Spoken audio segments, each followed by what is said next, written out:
Bonjour, ici c'est Lily Wilson et cette semaine je voulais vous parler de l'anxiété plus précisément. Et pourquoi je veux vous parler de ça? Parce que comme à mon habitude, les choses qui se passent dans ma vie me font monter des sujets à la surface. Et ce qui s'est passé ces derniers jours, c'est que j'ai entendu beaucoup parler d'Alzheimer.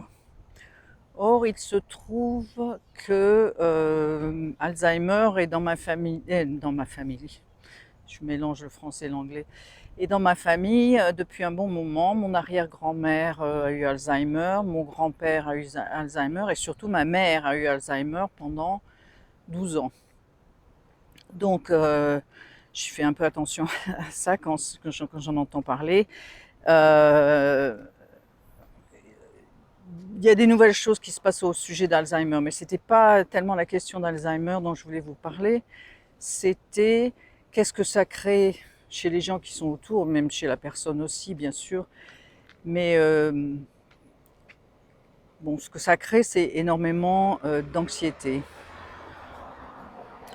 Et j'ai vu ça se jouer dans ma famille en direct.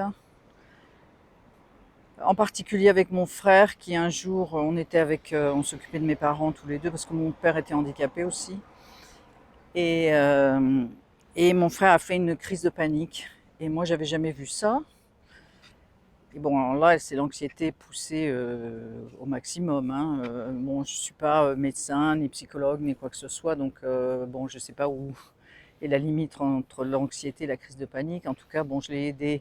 D'abord, moi, j'ai cru qu'il faisait un arrêt cardiaque parce qu'il n'arrivait plus à respirer.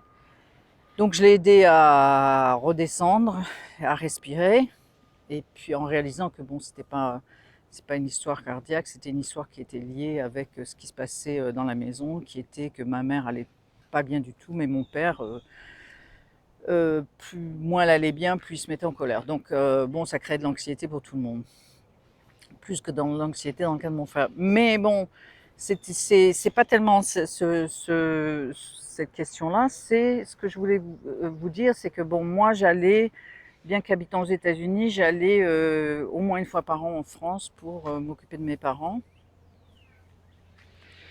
Et lors de ces visites, on a essayé de garder mes parents le plus possible dans leur maison, mais à un moment, ça a été plus possible. Donc, il a fallu qu'ils aillent dans un endroit spécialisé. Et mon père a tenu à rester avec ma mère, ce qui est tout à son honneur. Et d'ailleurs, ils sont morts à 5 semaines l'un de l'autre. Euh, Bon, ils sont allés dans un endroit spécialisé et évidemment dans ces endroits, je ne sais pas si vous avez déjà visité, mais c'est vraiment angoissant, quoi, hein.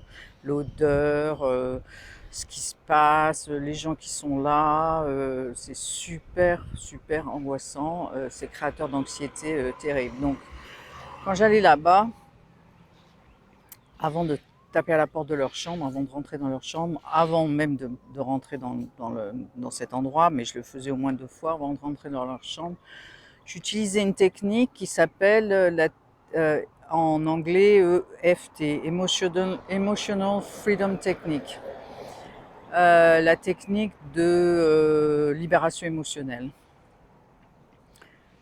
Euh, et bon, il y a beaucoup de vidéos sur YouTube. Vous allez trouver comment faire cette technique. C'est très facile.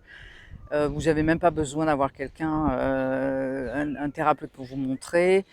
Bon, si vous voulez, vous pouvez faire ça. Mais enfin, regardez sur YouTube les vidéos EFT. Et il y a plusieurs sortes de techniques qui sont présentées avec plusieurs différentes personnes. Trouver la technique qui vous convient le plus. Mais en gros, bon, c'est taper sur les points d'acupuncture en répétant des phrases pour vous libérer de ce qui vous pèse. Donc ça, c'était ce que je voulais vous dire aujourd'hui plus spécialement. Bon, c'était par rapport à Alzheimer qui fait partie de mon histoire familiale. Mais ça a été une chose qui m'a vraiment énormément aidé à faire tomber mon anxiété avant de voir mes parents. Bon, ce qui était, ça servait, c'était pas un grand cadeau pour eux si j'arrivais dans leur chambre pour les rencontrer en étant déjà dans l'angoisse, quoi. Donc ça m'a aidé pendant longtemps, pendant plusieurs années, hein. Et quand vous avez des situations qui sont prônes à vous rendre anxieux ou anxieuse, essayez cette technique, la technique de EFT. Il y a même un Américain qui fait une technique plus rapide, je ne me rappelle plus comment il s'appelle. Ah oui, Robert Smith.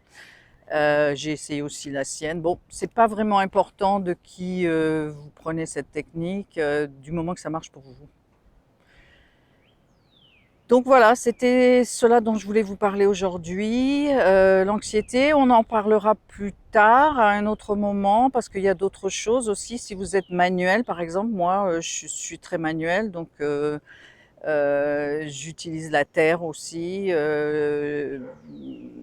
en sculptant, ou alors je fais du dessin et de la peinture. Et bon, tout ce qui vous ramène en fait sur la terre dans votre corps, hein, au lieu d'être en train de penser dans la tête toutes les choses qui sont pas qui vont pas bien.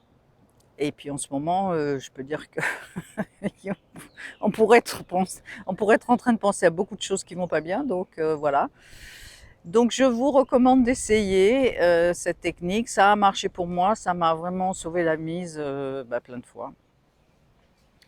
Donc je vous dis à bientôt, à la semaine prochaine.